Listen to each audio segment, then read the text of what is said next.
होणार आहे। दिल्लीतील गृह मंत्रालयामध्ये ही महत्त्वाची बैठक पार पडणार आहे। केंद्रीय गृह मंत्रालयामध्ये पुन्हा एकदा यामुळे आता घडामोडींना वेग आलाय।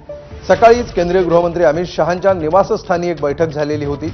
अमित शहांनी निर्देश दिलेले होते आणि त्यानंतर पुन्हा एक महत्त्वाची बैठक दुपारी 3 वाजता पार पडणार आहे।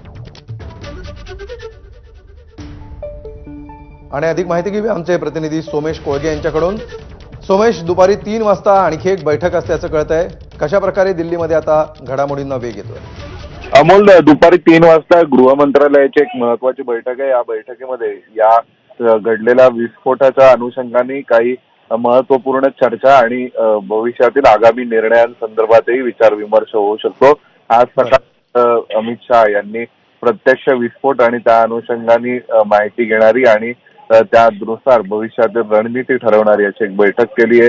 जवळपास 1.5 तास ही बैठक चालली। आता दुसरी बैठक ही दुपारी 3 वाजता सुरू होणार आहे गृह मंत्रालय म्हणून। सोमेश, आमच्याबरोबर असेच उपस्थित राहा। आणखी एक महत्त्वाची अपडेट आपण प्रेक्षकांना सांगू। तर डॉक्टर उमर संपूर्ण हल्ला प्रकरणाचा